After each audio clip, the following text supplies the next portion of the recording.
Welcome, everyone, to our series on Ukrainian civil society and resilience. We'll officially get started right now. There's still some people joining. So, привіт і ласкаво просимо. And we'll jump right in today. I'm Sarah Wilson-Soki. I'm a political science professor at the University of Colorado Boulder. And this is our final event in this series of talks, although please do check back because we will restart this again in February of 2024.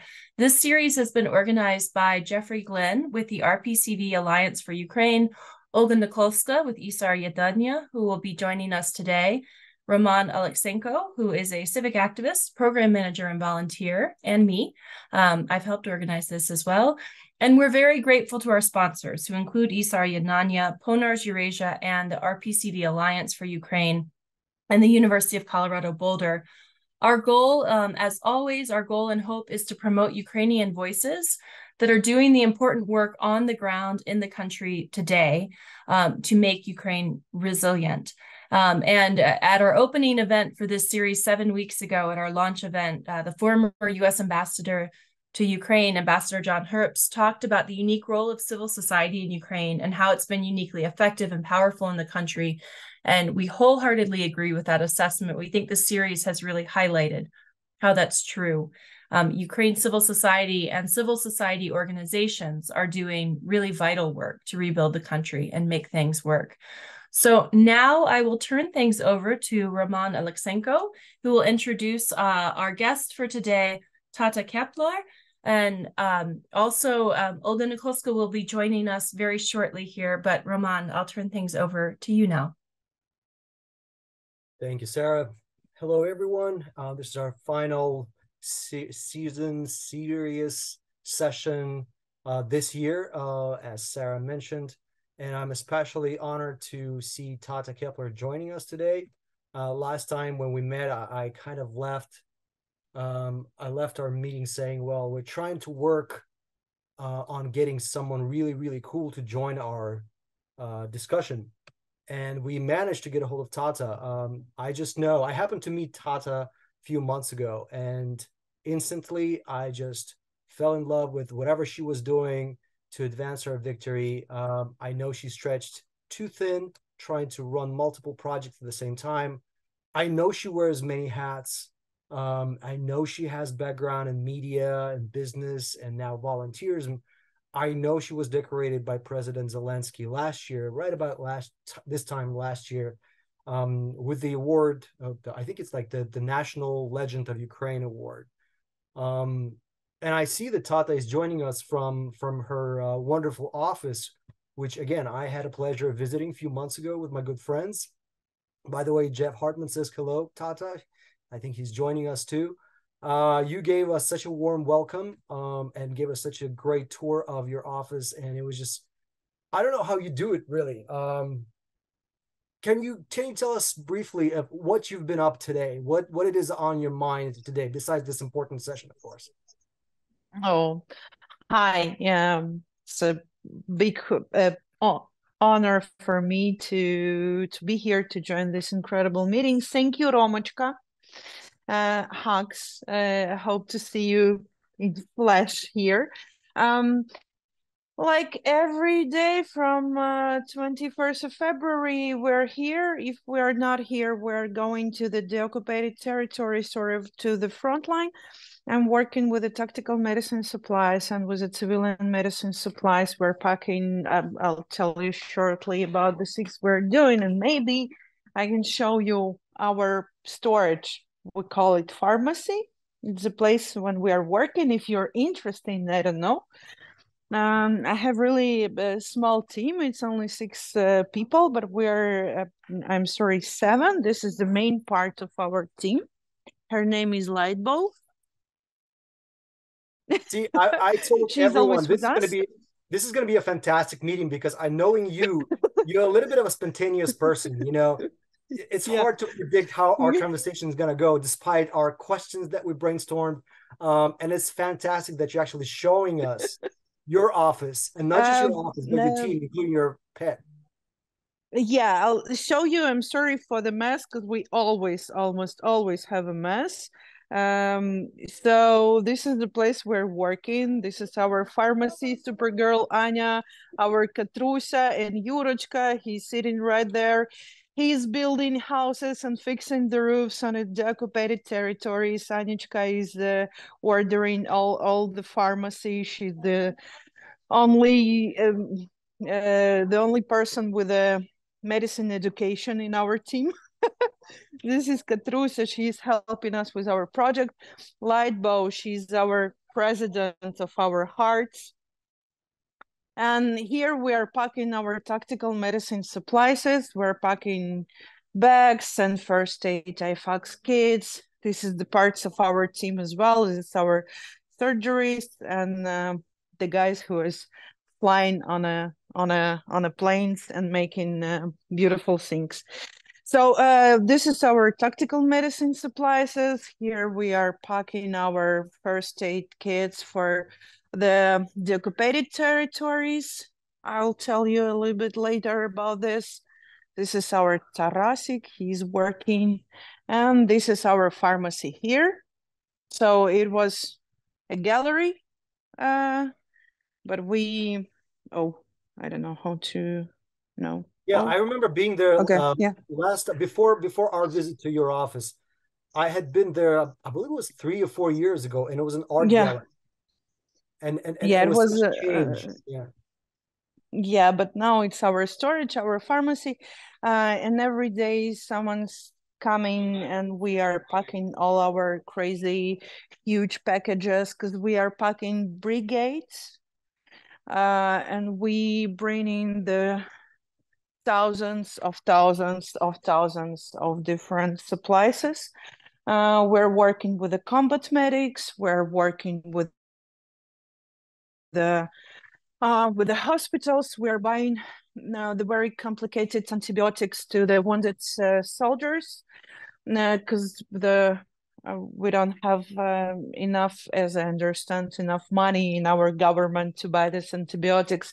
So we are buying them, and we have so the projects that we have: the tactical medicine supplies, and all the medicine that near our soldiers, like we're trying to help them.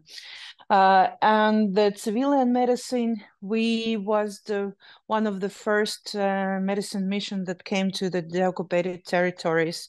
It was from the Kiev. We was one of the first who came to Bucha.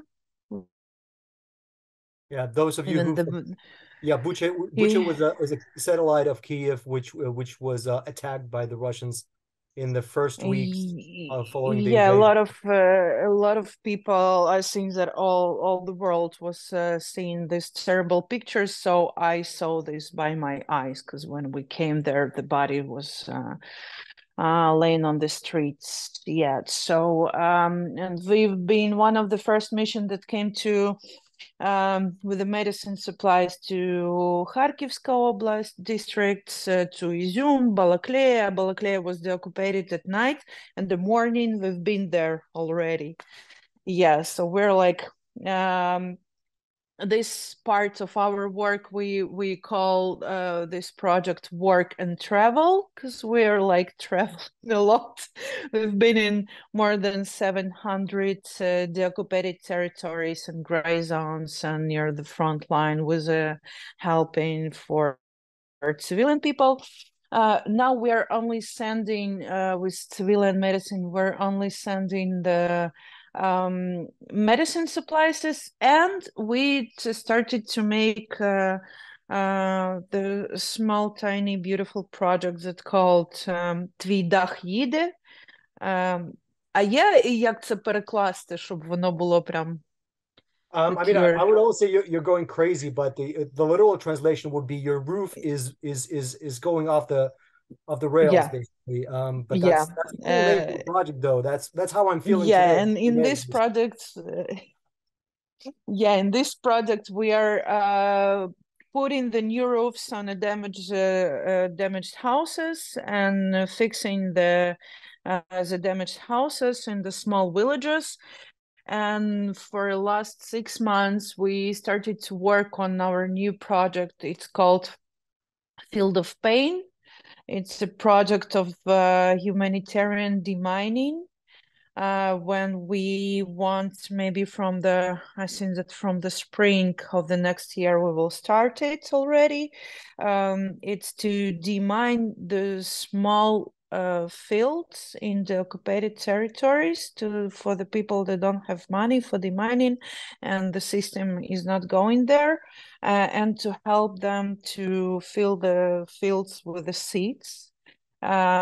So yeah, we are more focusing when we're talking about civilian people, we are focusing more on the super small villages where it's hard to get there, where is, I don't know, 15, 30 people left.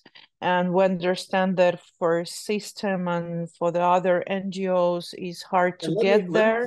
Let me clarify one thing. So it's not just a tiny village with very few people left.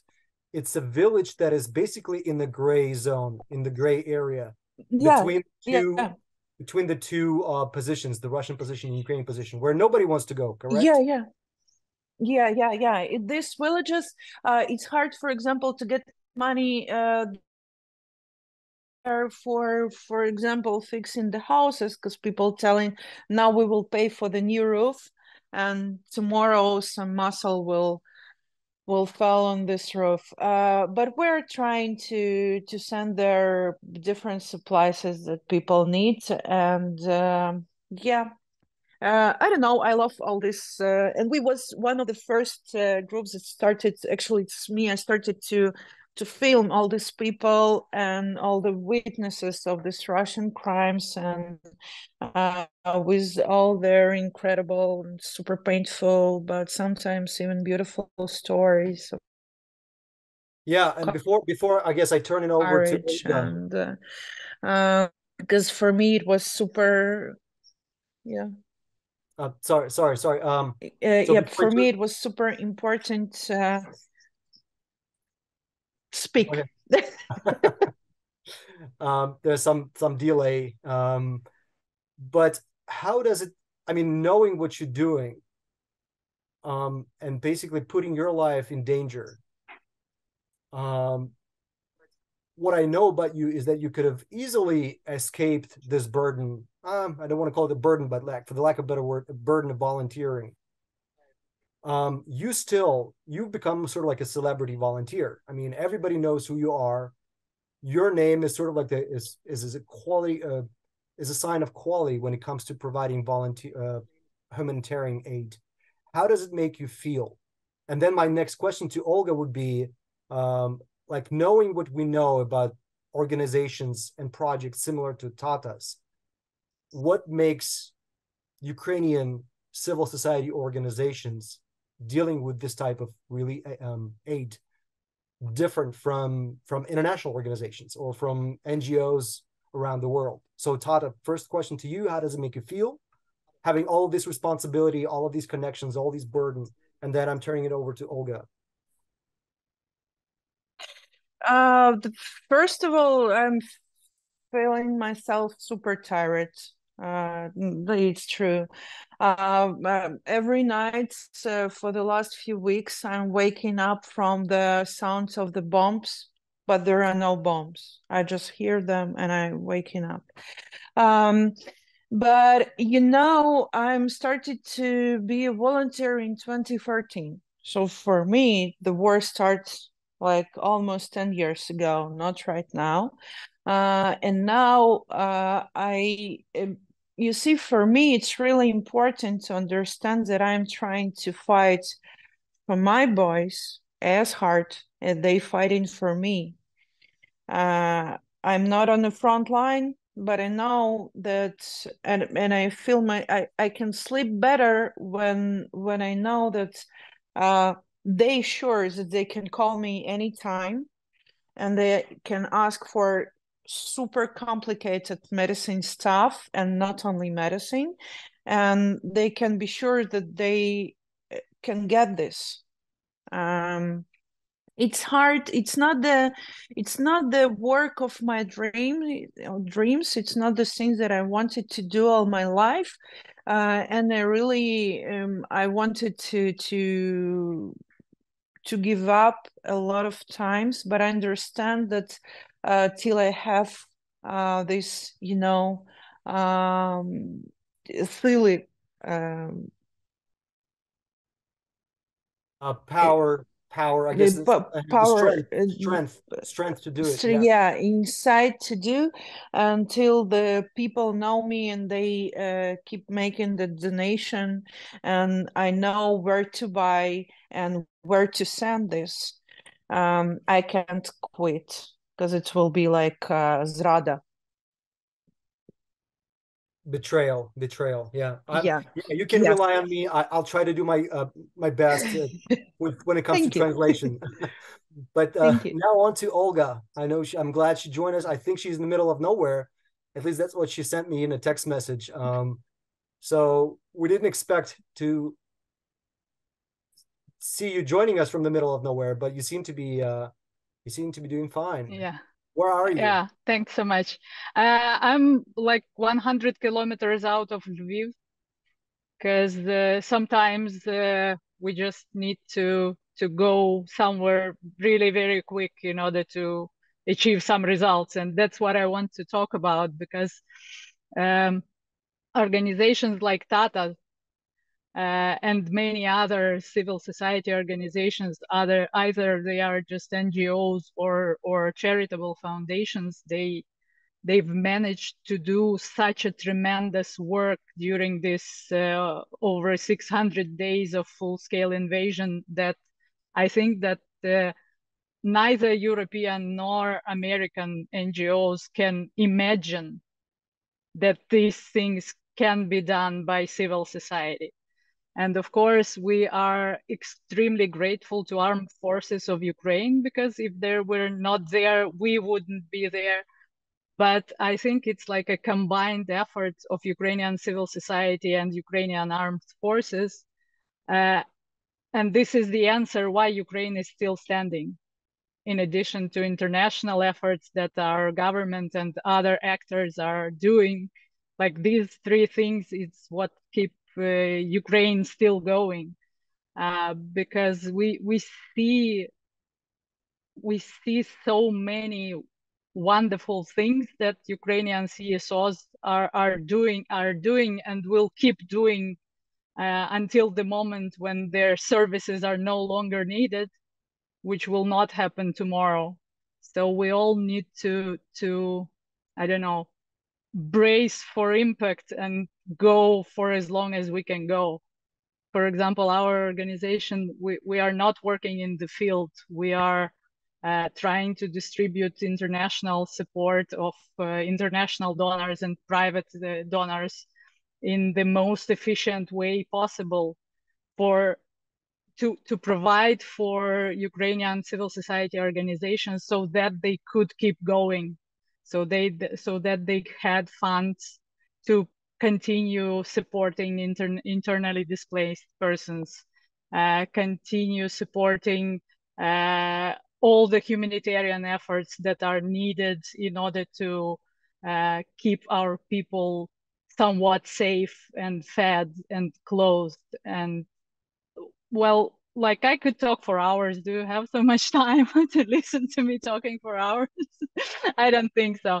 So yeah, I think that, a couple of years ago, there was a time when overseas CSOs could teach us something. I think that today the time has come that Ukrainian CSOs will be able to share their experiences, their approaches, their skills with the rest of the world, because it's really unimaginable things that they are doing and will continue doing until this war is here and after the war, when the reconstruction and rebuilding active phase of reconstruction and rebuilding will be started. So yeah, that's my take on Ukrainian CSOs. Yeah, I see Tata wants to add. Thank you, Olga.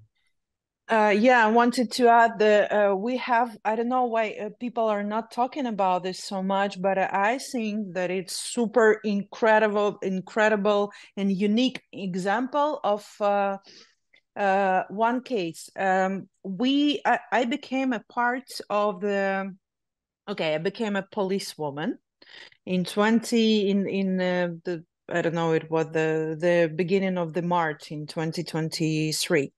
And I became a part of a unique police unit that was created from the veterans and civilian people to defend the city, the Kiev.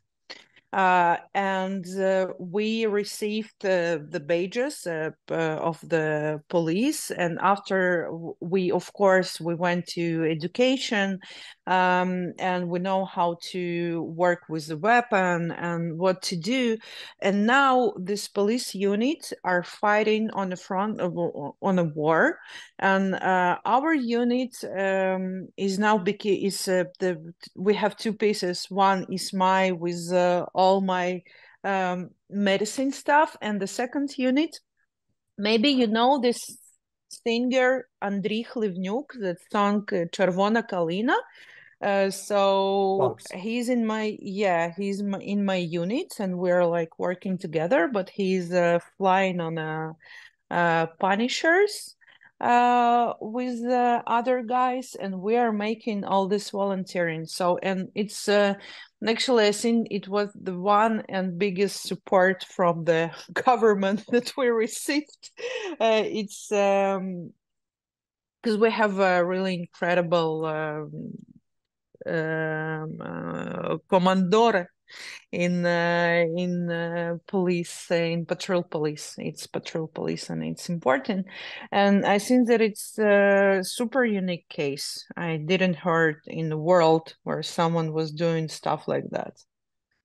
Because you know, when you this is something that we've been talking since our first meeting, really, is how civil society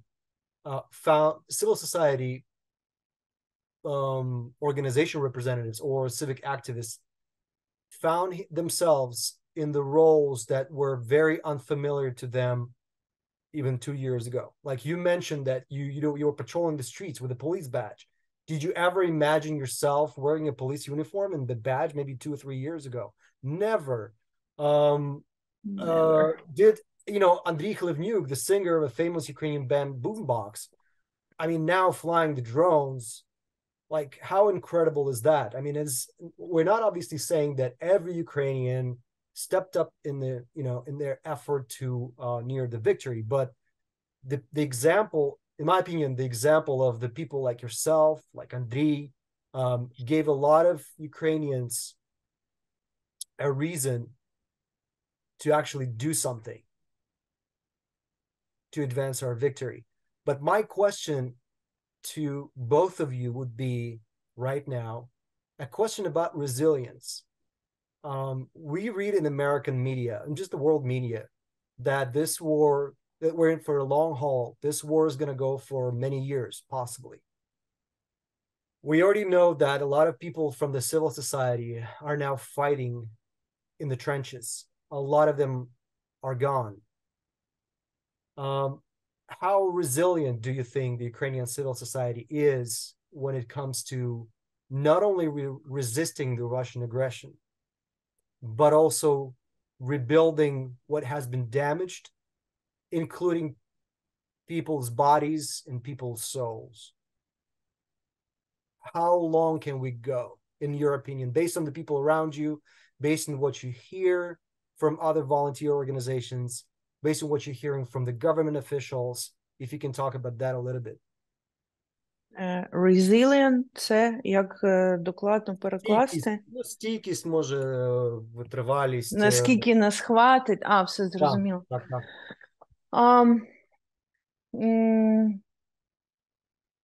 I don't know. I grown up in Israel. I was born in Ukraine, in western part of Ukraine, and I remember the war in Israel in 1991. and even now for me, it was a huge trigger, and I had a lot of flashbacks when everything started in Ukraine, flashback from my childhood, and it's super hard. I'm looking at the people and understand that we are, you know, in Ukraine we have the beautiful word виснаження. It's not when you are tired.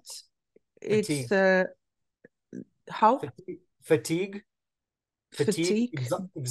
Exhaustion would be yeah. I think that it's exhaustion it's the things that I'm feeling. It's not just tired, but I understand that no one needs us anywhere in the world, and no one it's true. Like, I'm super grateful for every help, but I understand that we have to fight for ourselves as hard as we can, and that's why I'm super grateful for people not from Ukraine that help into Ukraine, because I understand when you are going abroad, your war is over when you're turning off your cell phone and you don't read the news, because you don't hear all the sirens and all these bombs and shootings. I think, I don't know, I believe that I could stand till the end, but I understand that I like every night when I'm going to sleep, I think that I don't want to be killed because of my house will fall on my head, because some muscle will fall into house, and I don't want to die when I'm bringing the first aid kit to some new deoccupied territories, and I don't want to be killed when I'm putting the roofs on damaged houses. Like, it's not right. All the things that are going on now in the world, they're not right. And I really don't know for how long it will be. My feeling that this war is for years, really for years. It unfortunately can't stop tomorrow. And of course, you know, I want this winning day to go to the Maidan or Krishchatik and to dance on a street because we won this war and the Putin is dead and the Russia, they signed the capitulation. But I understand that unfortunately, it's not gonna be like that. And I think that we have, and everything from my side, and it's important, you know how volunteers are saying, like, it's not the boys and girls, it's not the soldiers need the drones to fight. It's we need them to have these drones. It's we need them to have these tourniquets and first aid kits. It's we need, because everything that we're doing for us, for our freedom, and for our peaceful days. So I don't know. And I don't know where to take де брати сили, теж не розумію. I don't know where to take. To find enough strength to deal with fatigue, exhaustion. But they're coming. Like, we're not stopping, and I'm really glad I'm happy when I understand that a lot of people around me in my small weird bubble, they're keep going, and they're keep helping and keep trying to make this war end faster. Yep. Olga, you are dealing with so many CSOs, civil society organizations around Ukraine. As you mentioned, you provide not only funding, but you also provide knowledge and skills to the organizations. And we've known each other for many years. And I've known that your organization played a big role in helping Ukrainian NGOs or CSOs become more sustainable, more prepared for various types of challenges and tasks, including filling in the gaps that the government cannot cover. And we've talked about it during one of the previous sessions.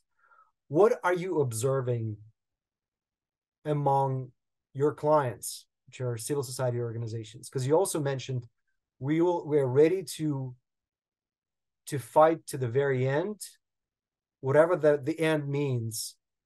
But you also mentioned that you would want to continue rebuilding Ukraine after the war is over. What are you observing? You were correct when you said that a lot of civic activists and former representatives of Ukrainian NGOs are fighting in the front lines these days.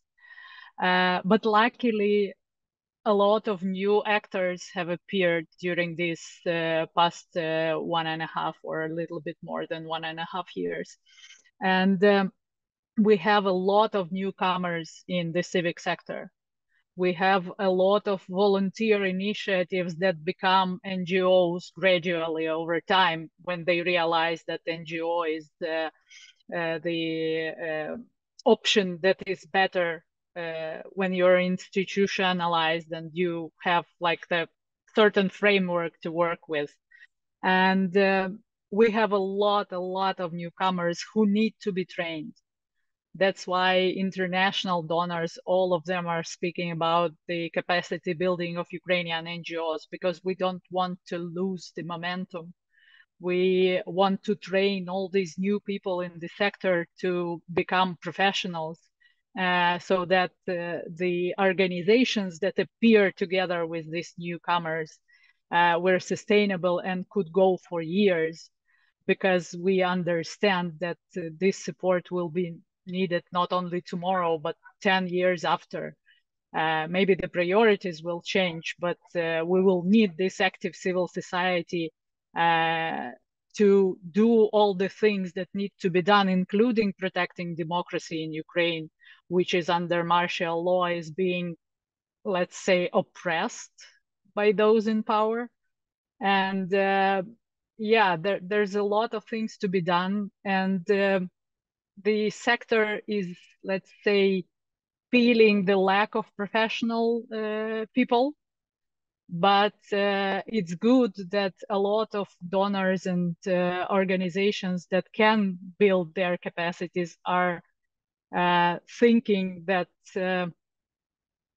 there should be resources in order to provide these trainings and to make our NGOs more professional and more sustainable or stronger, or I don't know, like come to the new spheres that need to be assisted. I don't know, like international advocacy or something, because it's clearly not enough of what is done on the state level, and we need to increase or strengthen the voices of those who represent Ukraine abroad for the support to keep coming into Ukraine, because we need to constantly advocate for the necessity of our victory and not their victory. So yeah, that's my take. Thanks. Thank you. So that was one of my questions about challenges. And, you know, Tata already mentioned that exhaustion or fatigue is one of them. Being tired, not just tired, but being exhausted. Especially, you know, for me, at least, when I wake up in the morning, it's like your brain goes through the rebooting process.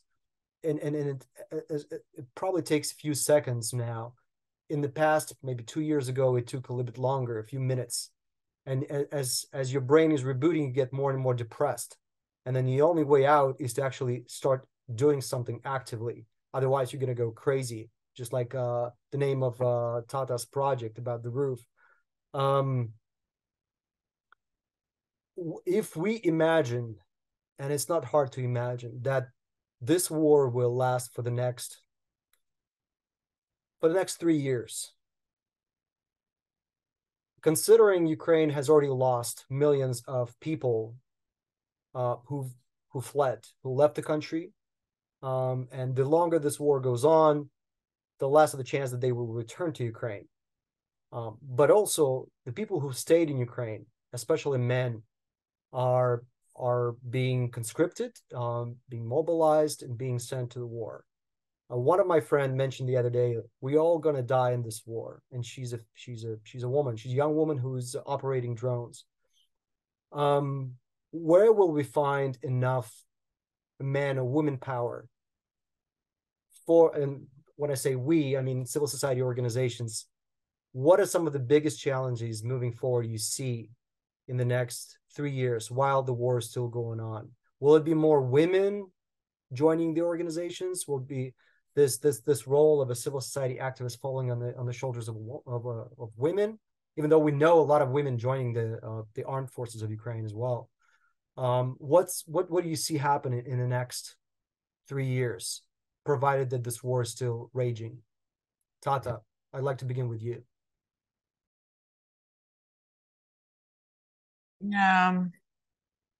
I have a dream picture, and it's look like that.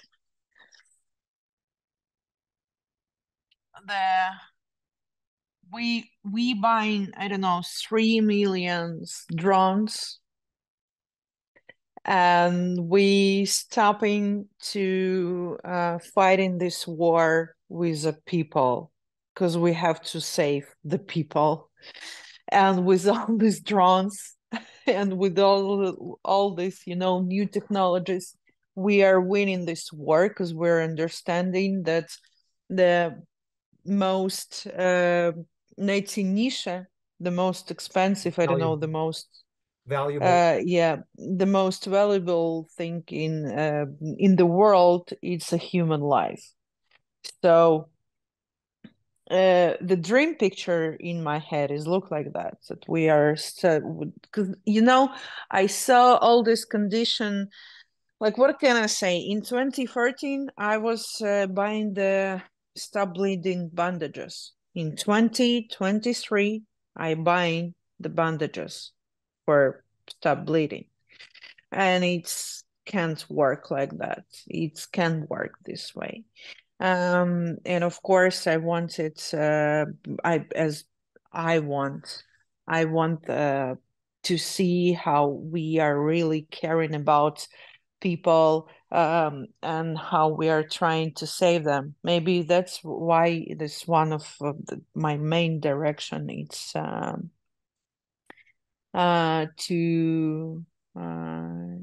help to save lives. We are I have super small team, and I don't know, we have boys and girls, but we're like in police. So as I see this exhaustion in volunteers as well, because it's mental super hard. Because if you're working, for example, and if you're working actually with a medicine, with a tactical, with a combat medicine or civilian medicine, you are working with a death every day. Because every day you have the messages that someone's dead there, and you have to do something like to help, or someone's dying, and you see all these pictures, and you receive all these messages. So I don't know, I believe, of course, in girls' power, and that the woman will run this world, and maybe in that day we will not have any wars anymore. But till now, I think that it's really hard to answer. I saw that in a few years, all these NGOs and all this small volunteers initiative will be not the NGOs and initiative. It will be some, you know, the charity movement in Ukraine, when we can be to make a huge, big, incredible movement to rebuild, to help, to save the lives, and to rebuild the lives. I don't know if it will be possible, because I think that no one will come back from this war. not you, not me. Thank you. Olga, what's your take on it? Same question. What next 3 years? Yeah. What's still going on? Yeah. What do you see? Yeah, we are currently preparing to run one of the biggest events of the sector, which will take place in December. And we asked civil society actors what they need. And it's like 70% of questions are connected to where to take power. How can we go on for other 3 years? What should we do in order to continue doing what we're doing? And I'm not sure that anyone has the answer to this question. But I think we have an incredible youth. Those young people who stayed in Ukraine, they have a huge potential. And they already do a lot of things that they can do being of young age.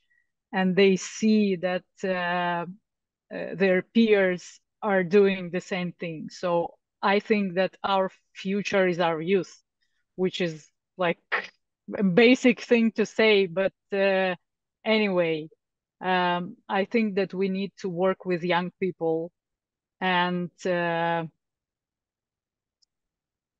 them the truth about everything, so that they realize that in order to go on, we need to engage into various activities and help in all the ways possible to those who do something, or to join those who do something to approach this victory, to win and to rebuild, and one day I hope live happily ever after, you know. So yeah, the picture is not very bright and clear, but I think that in order to go on, we need to go on. Yeah, as many believe, there's no other choice. I mean, there's always a choice to leave the country, for those who can. Yeah, but I think those who stayed, they've already chosen to stay. And we need to work with what we have. And those young people, I think, have a huge potential in order to be like sucked into the sector and to become an active part of the society, which will take us away from our Soviet past and move us forward into the future. Before we turn it over to the audience to see if they have any questions, which they actually pose in the Q&A section, I'd like to pose a sort of like a more upbeat and optimistic question that has to do with Ukrainian symbols. We all remember how Ukraine was on every page in every media 2 years ago, almost 2 years ago. Now we're not seeing that in the media. Now people don't really talk much about Ukraine. They talk about Israel. They talk about Palestine, Gaza. They talk about other issues close to their homes that are affecting their lives. And since our audience is predominantly the international audience, my question to both of you would be, and if you can answer maybe in the 2 minutes of the time that you have each, what new symbols or what new meanings can civil society of Ukraine use to get the world's attention on Ukraine, to get the eyes on Ukraine?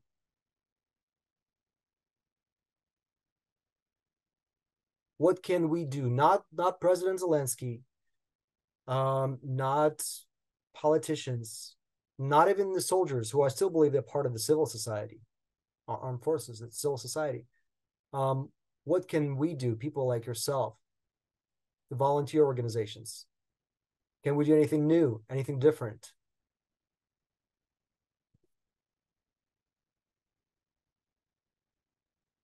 Tata, it's a tough question. tough question you're asking, Roman. I know usually you're like one of you starts answering before I even finish my question, and now like it's a Yeah, moment. okay, no, I'm like waiting to whom you will give the word. I think that the only thing that we can do, and we can do this специально, нарочно, мы можем... Intentionally. We can Yeah, do this intentionally. We can't do this intentionally. I think that we just have to keep going, and we can be the example of courage or something like that. But when you are talking about the news, let's face the truth. People need stories. Unfortunately, people need drama. Unfortunately, and people used to hear the stories about the war, and now it's a new war, and they're of course paid their attention to this new war in Israel, for example, and it's that's why I'm like coming back to my previous answer, that we are fighting for us, and I don't feel that the world in global need us so very much to support and maybe from the one side they don't have to do this every day, you know, to live with the things that are going on in Ukraine. Of course, I wanted to, if they can think about us and to see how it's terrible and how it's just terrifying to live in this war every second. But it's news, and sometimes I can't understand, even for myself, even when I see the Ukrainian news, why I read the things that I read and not the thing that I know, for example, the other things. So I think that it's question not for us. I think that it's question for the people who making news.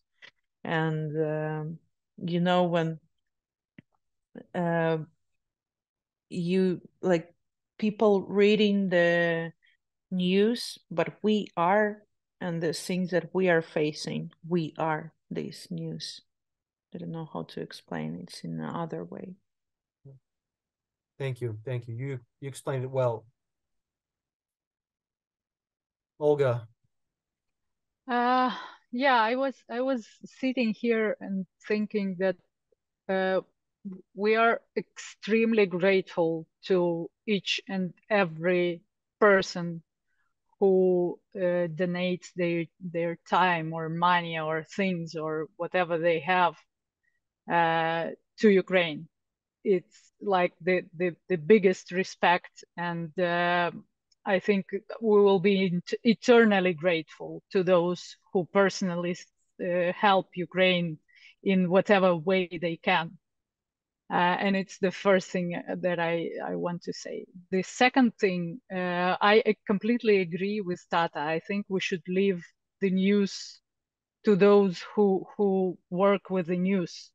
And for Ukrainian civil society, I think the most important thing is to continue their advocacy work on international levels, build their capacities to join forces with the state and advocate for any military or humanitarian assistance wherever they can.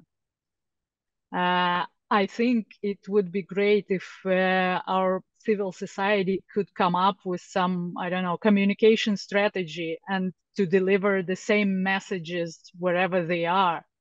In various international institutions that are providing support to Ukraine. And if we have this united voice of Ukrainian civil society, which is joining the efforts of the national government and other national institutions, I think that this will be more powerful, let's say. We can work with people on a personal level. There's no other way, you know? Because if people don't know you and they don't trust you, they will never help you. So we cannot work with, I don't know, 8 billion people in the world. We can just reach out to those who saw us, who knew us, who met us, and it's not a lot of people. So I think that for the civil society of Ukraine, it's better to go this international advocacy path or route, to keep Ukraine on the agenda of our international partners that provide weapons and training and rehabilitation and I don't know what else, but this will be more powerful for the sector as a whole than try to capture attention of individual people. However, it would be nice if the journalistic efforts were of the better quality, let's say, because sometimes it's just not the journalism, but I don't know, bad mouthing of whatever happens. Yeah. Thank you. Yeah, and to your comment, you mentioned about the weapons that the Ukrainians need, and basically the civil society that has become the armed forces of Ukraine need. And this is something that I've been saying, the longer we wait for the weapons that we requested a while back, the fewer people are left standing to operate those weapon systems. And that will become a crucial question to address for all of us. We have 2 questions in the chat. Quite interesting question, in my opinion. Recently, we had Oksana Bilozir in Rochester, and she mentioned that currently there are only 15 million Ukrainians living in Ukraine. 15 million, 15 million. That was rather surprising decline in population. Is that an official estimate as well?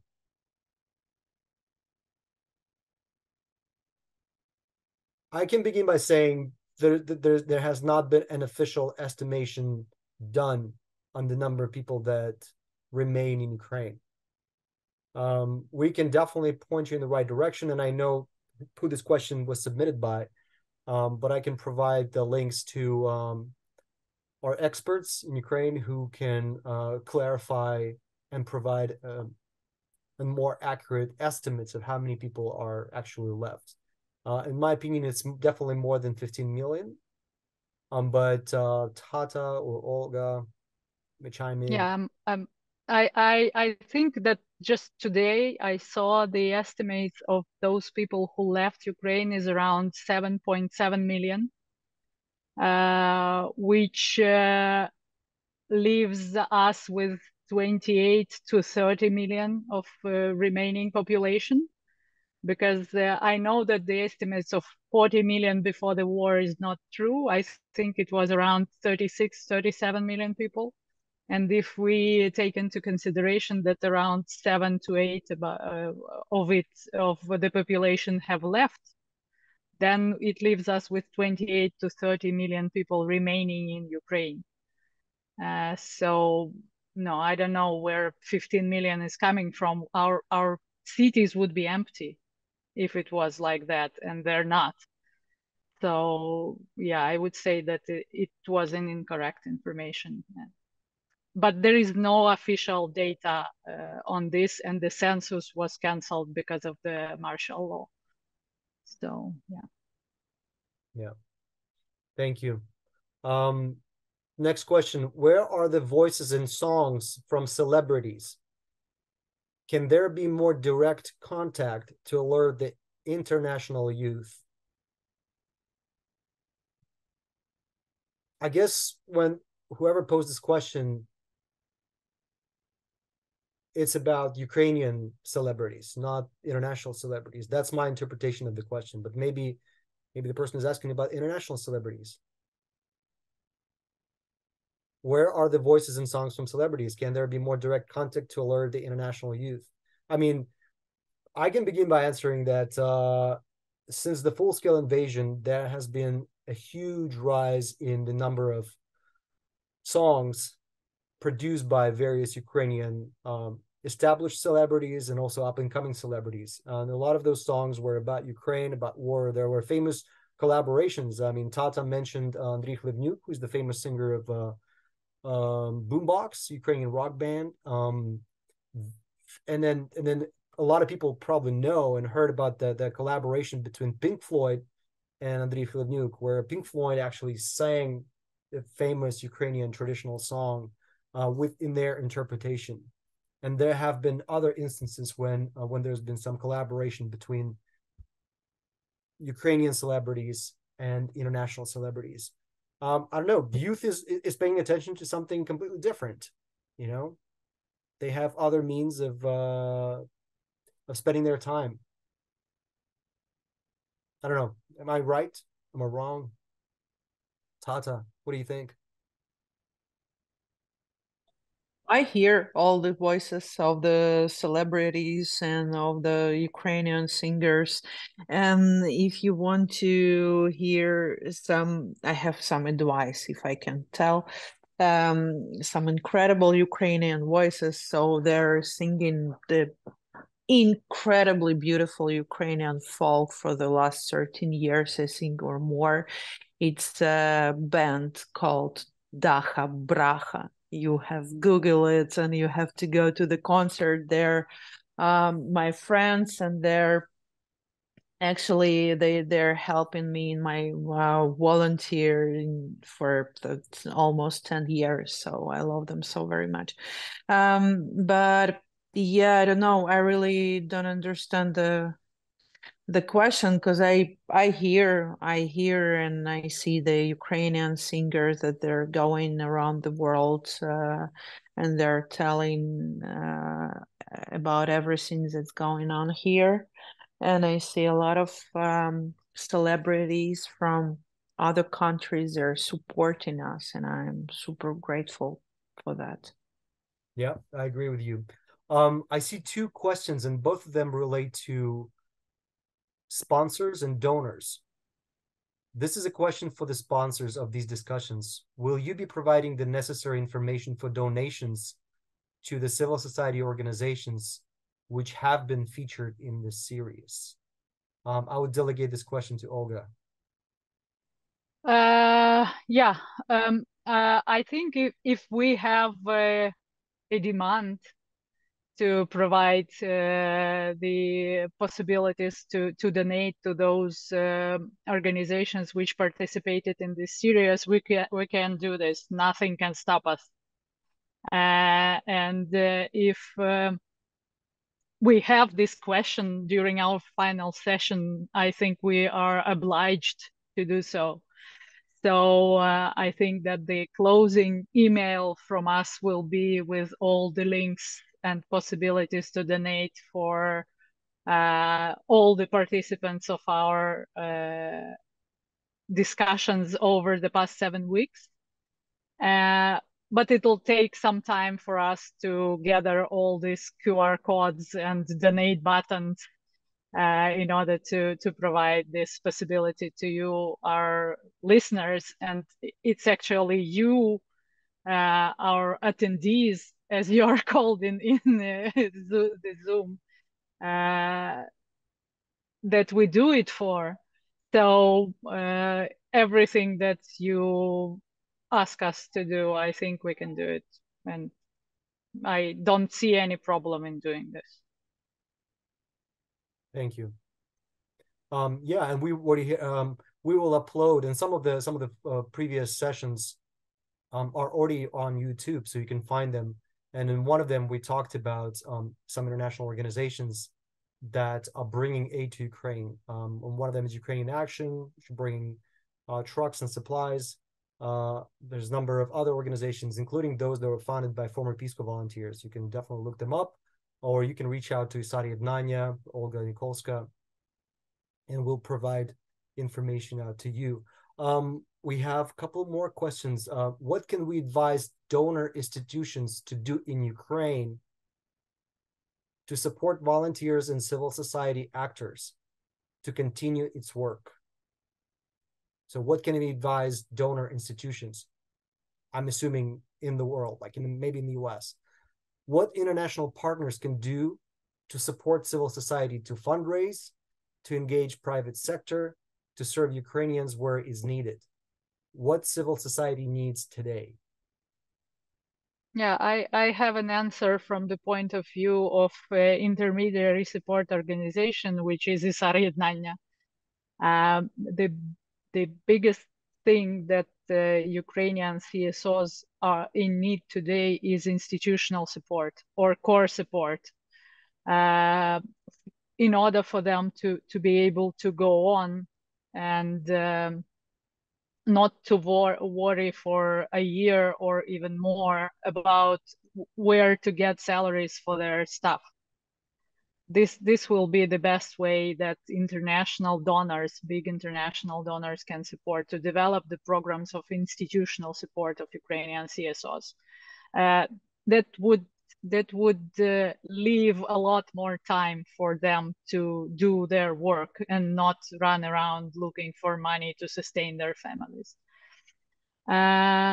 One more thing is that I already mentioned is we are in a huge demand of capacity building services and initiatives for newcomers, volunteer organizations, and newly established CSOs. And this is, I would say, number 2. Number 3 is that it would be so great if international donors would do some research in Ukraine before developing their strategies for Ukraine. Because only based on the situation changes so rapidly and so swiftly that it's almost impossible to develop a strategy with no data from the field. Because today it's something else, and like tomorrow it can be a completely different thing that is needed. So yeah, that's three points from me. Thank you. Very concise and precise. Tata, I'm super agree with Olga. The things that we need help and support, and maybe sometimes some new contacts, just to be in touch with the people and with the donors that want to help. And the things that I faced, that a lot of organization, when they hear, you are working with a tactical medicine, it means that you are working with the soldiers. So if we will donate for tourniquets, so we are donating for the war. So no, thank you. We will not donate for that. We will go and buy some, I don't know, some other stuff to other organizations, unfortunately. Or, you are buying antibiotics to the wounded soldiers. No, we can't give you anything because they're soldiers. So as for me, I wanted to change this point of view and to explain to all the world that if you're supporting the tactical medicine, the organization that's working with tactical medicine or working with the wounded soldiers, so you are supporting the life and not the war. Yes, exactly. That's something that I've also been trying to communicate to our international friends. I would only add, pay attention to Ukraine. I know it's hard to do when media is not really talking about it anymore, but that doesn't mean that the war is over. It's actually escalating. It's just the world has turned their attention on something else, whether internally or externally. So please try to pay attention, try to find the news about Ukraine, try to see what's going on, try to reach out to Ukrainian friends whom you maybe haven't written in a long time. Maybe you can think of supporting their families, especially if they stayed in Ukraine. Like I'm not really fond of the folks who try to promote the migration of Ukrainians from Ukraine to, say, the US and support those people. Yeah, you can do it on your own, but you're not doing anything good for the Ukraine that is fighting the Russian aggression. So I would focus on providing assistance to those Ukrainians who are in Ukraine physically. I would be talking to your legislators. A few days ago, a couple of weeks ago, there was a big rally in Washington, D.C. called Ukraine Action Summit, where Ukrainians, well, American citizens, including those of Ukrainian background, came to Washington, D.C. and met with their legislators, Congress people, and basically try to raise awareness about Ukraine. So please continue writing letters, especially right now. Next year, you have a big election coming up. Ukraine has been spotted as a sort of like a pawn, as a soccer ball, when it comes to existing political divisions in the U.S. So please try to write to your legislators and remind them about the need to support Ukraine. Go to rallies. If there's one in your neighborhood, make sure that's the right one, and please go out in the streets and help people pay attention. Be active on social media. Repost stuff that you see about Ukraine. Comment, like, however you want to react to it. Donate. It's been almost 2 years now. I mean, at this point, there are lots of organizations that are well established, that are well known, and that have established good channels and reliable and transparent channels of supporting them financially. Whether it's a big organization or it's a small niche organization that is doing a lot of impact, like Tata's organization, even though, I mean, her organization right now is probably like a big one considered to much smaller initiatives that exist in Ukraine. So you can pick any type of CSO, civil society organization, that you're comfortable with supporting based on their needs. And if you're so anti-war, thinking that, well, if I donate for a drone or for a helmet or some protective gear, then focus on something else. The needs remain the same. They've grown exponentially since the beginning of the war. So reach out to me, reach out to the people you see on this call. Ask for their advice. I think I've exhausted myself at this point, trying to answer that question, and I'm not seeing any new questions popping in. So, and we've been over 7 minutes now. If there are no more questions, let's see. There's one question that just came in. May I also suggest mentioning the Holodomor 19th anniversary together with the current war and efforts to exterminate the Ukrainian people? Yes. I mean, we in Ukraine, we see this war as genocidal, very much like the Holodomor of 1932, 1933, and a number of smaller famines in Ukraine during those decades. And that's what's different about this war, because a lot of people try to compare it to First World War. It was a trench war. Yes, there's some similarities. There are a lot of similarities with World War II, but we're also seeing a different type of war, which is the war of drones, the war of technologies, the war of exhaustion, but also the war that is genocidal in nature. The Russians want those Ukrainians who identify as Ukrainians gone, whether physically leaving the country or being exterminated, and they want loyal Soviet/Russian slaves that can help them bring new territories and new influence. Tata, Olga, do you have final words or final message The final words. And I wanted to add something for... You will be going to America pretty soon. I mean, you'll be meeting with some people and delivering message, right? I mean, I hope it's that's good. Yeah. I wanted to say that for me, from my point of view, this is the Third World War at the beginning. It's really the thing that I feel, unfortunately. The second thing that I wanted to say, I don't know how many people is listening to us now, and the audience. I wanted to say the first, thank you so very much. The second, please stay safe. It's really, there is no tomorrow. There is no other minutes that you can do the things that you wanted to do. unfortunately. And you understanding these things only in these, dark, hard times. So say that you love to people that you love. Hug your loved ones. Make love, make, I don't know, kids if you want. Make something good. Just remember that there are so many cruelty in this world that you just can get crazy.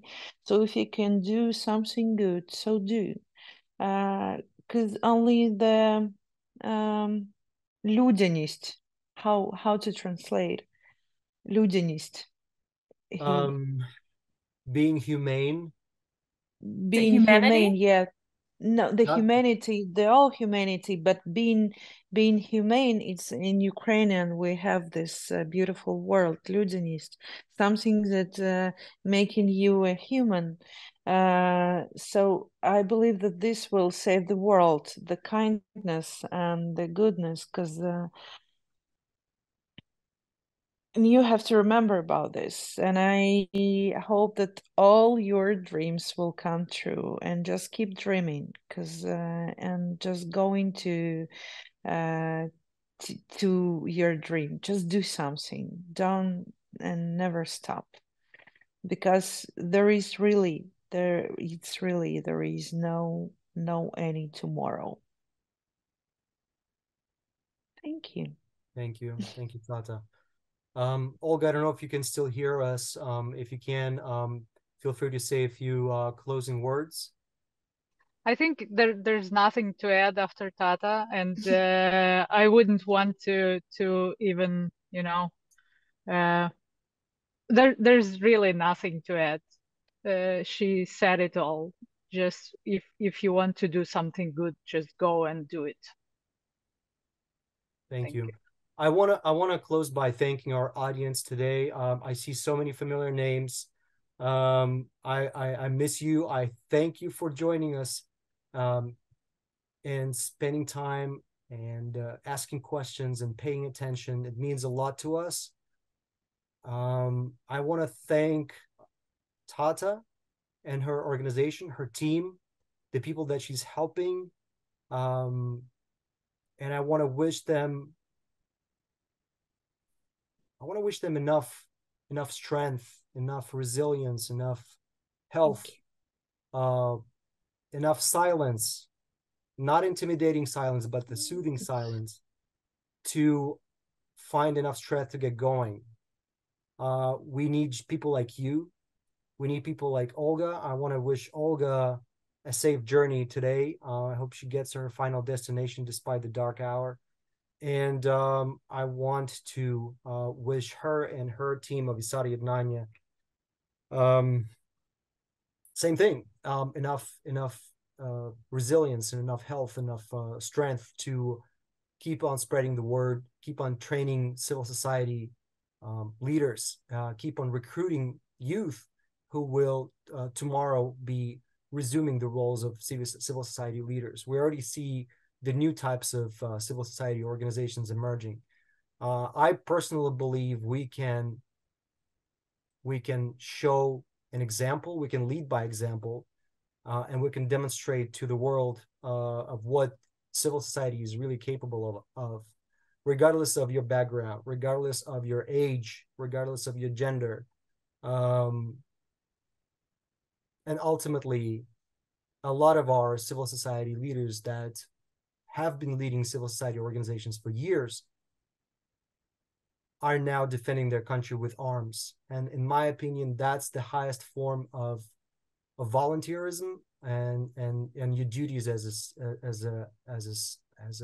a human being, defending freedom, defending democracy with arms. Otherwise, it can be stolen, it can be ruined, it can be destroyed. And people like Tata and Olga are inspiration to me. And the co-organizers on this call, Sarah and Jeffrey, are the people who've been great supporters of this initiative. This series would not have been possible without their guidance. Jeff's, Sarah's, and many other people behind the idea of the series. So I really hope that we will reconnect in February, as Jeffrey mentioned, or Sarah mentioned, even though we're looking forward, well, not looking forward, but we're anticipating a much more difficult winter as the Russians are piling up their weapons to destroy our energy infrastructure.